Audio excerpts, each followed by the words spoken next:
pengembangan topik dan kata kunci ke dalam bentuk cerpen yang tepat adalah, nah di sini kita mempunyai topik yaitu hukuman seumur hidup bagi para koruptor, dan dalam topik itu terdapat kata kunci berupa pegawai, kemudian pemerintah, rumah mewah, sederhana, angkot, warisan, dan juga dituduh. Nah, jadi pada setiap kalimatnya harus terdapat kata kunci tersebut. Jadi kita lihat opsi jawaban yang A. Yang A, ia hanya pegawai biasa. Di sini ada kata pegawai di sebuah kantor pemerintah. Rumahnya megah di kawasan elit. Tetapi orang-orang hanya tahu pegawai itu orang sederhana. Karena ketika pergi ke kantor dia naik angkot. Masyarakat kaget ketika pegawai tersebut dijebloskan ke penjara dan dituntut hukuman seumur hidup. Nah, di sini hanya ada 3 kata kunci ya, belum ada 3 kata kunci yang lain seperti dituduh, kemudian warisan. Nah, itu belum masuk, jadi masih kurang tepat. Kemudian kalau yang B, kita lihat pegawai itu hanya pegawai biasa di sebuah kantor pemerintah.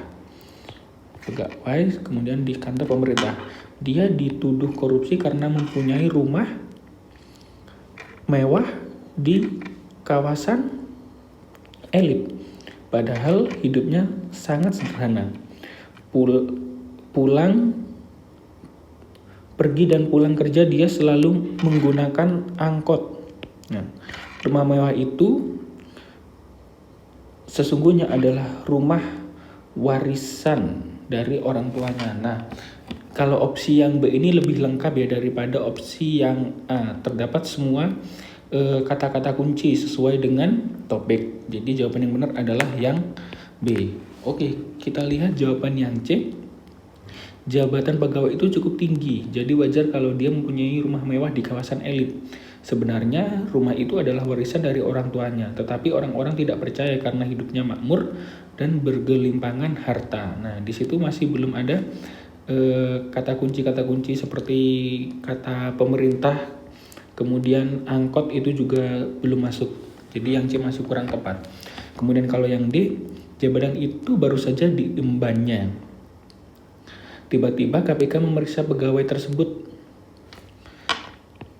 dengan tuduhan menggelapkan uang negara. Pegawai tersebut marah dan mencari pengacara terkenal untuk membela diri. Namun KPK mempunyai bukti-bukti. Nah, di situ masih kurang tepat ya karena banyak sekali kata kunci yang tidak dimasukkan ke dalam kalimat. Kemudian kalau yang E, jabatan pegawai itu awalnya biasa saja, tetapi karena kegigihan dan kerja keras, dia berhasil mendapatkan posisi yang baik di kantornya. Akibatnya banyak yang merasa iri dengan keberhasilannya.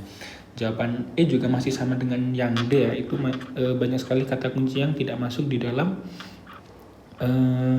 kalimat. Jadi jawaban yang benar adalah yang B.